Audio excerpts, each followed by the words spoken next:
বাংলাদেশে ছবিটা রিলিজ হলো, সরি তোমার দিকে তাকিয়ে বলবো না, দেখলাম যে আচ্ছা বাংলাদেশে কবে রিলিজ হবে। তো আজকে যেহেতু হচ্ছে সকাল থেকে রেসপন্স খুব ভালো, যে কয়টা হলেই সবাই ফোন করে করে বলছে যে তোমার মুভি দেখেছি ভালো। আর এখন তো মেইন শো মানে ইভিনিং শো যেটাকে বলে, সো এই আমার মনে হয় যে এরপর রেসপন্স আরও বেশি পাবো, কারণ আজকে থেকে শুরু হলো তো, তো রেসপন্স খুব ভালো পাবো। সো এটাই বাংলাদেশি অনেক সিনেমা তো আপনি অলরেডি আমাদের কাছে জনপ্রিয়তা পেয়েছেন। প্রথম হলো কলকাতার আপনি একটি সিনেমা করেন, যতক্ষণ কলকাতা আপনার সিনেমা করতে পারেন। সো ওইখানকার রেসপন্স ওভারঅল আপনার কেমন লাগছে? ওখানকার রেসপন্স শুরু থেকেই খুব ভালো। যখন থেকে আমি ওদের ওখানে মুভি করতে গিয়েছি, সবাই ওখানে খালি বলে যে আমাদের দেশে তো এখন নায়িকা সংকট, আমাদের নতুন কিছু ফেস চাই। তো তুমি তো আমাদের কলকাতার জন্য নতুন ফেস। তারপরে আর সবাই জানে যে বাংলাদেশের হচ্ছে আমি একজন প্রতিষ্ঠিত নায়িকা। তো সেখান থেকে যেটা হয়েছে, শুটিং করতে গিয়ে সবাই আমাকে আলাদা করে একটা টেক কেয়ার করতো, যে ঠিক আছে বাংলাদেশের নায়িকা আলাদা করে কিছু লাগবে কি না, যে কোনো সময়। ইভেন আমাদের ডিরেক্টর যে ছিল রাজাদা, সে শর্টের সময় দেখা যেত আমাকে সবসময় একটা কেয়ার করতো, যে কোনো সিকোয়েন্স আমি যদি না বুঝতে পারতাম, সে বেশি করে হয়তো বলতো যে তুমি এই জিনিসটা এটা করো। আর কো আর্টিস্টের কথা যদি বলি, সোহম, আশিস দা, রনি দা, সবাই প্রচণ্ড রকম হেল্প করেছে, তারা অনেক ফ্রেন্ডলি।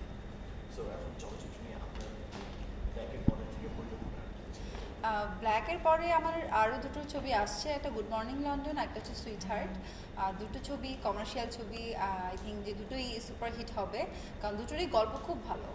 আর নেক্সটে আমি আরেকটা জয়েন্ট ভেঞ্চার করছি কিবরিয়া ফিল্মসের থেকেই, সেটারও আমার হয়তো জানুয়ারি ফেব্রুয়ারি থেকে আমাদের শুটিং শুরু হয়ে যাবে। এরপর নতুন বাংলাদেশের আরও কয়েকটা প্রজেক্ট নিয়ে কথা হচ্ছে।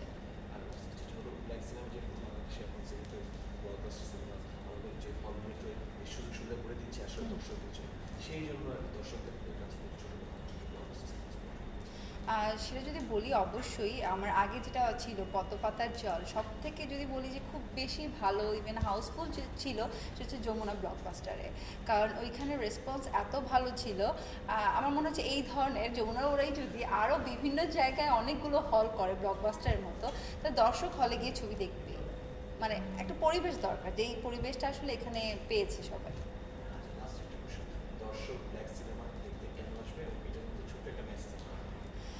মানুষ ব্ল্যাক ছবি দেখতে আসবে এই জন্য, দিন শেষে সবাই আসলে বিনোদন করতে চায়, ফ্যামিলি সহ কোথাও যাবে, বিনোদন করবে, এই টার্গেটটাই থাকে। তো সেখানে ব্ল্যাক হচ্ছে ফুললি একটা বিনোদন মুভি, যেখানে অ্যাকশন, রোমান্টিক, খুব নাচানাচি, গান সব কিছু আছে। তো সেখান থেকে ফ্যামিলি সহ যদি কেউ ছবি দেখতে যায়, সবাই অনেক এনজয় করবে এই জন্য।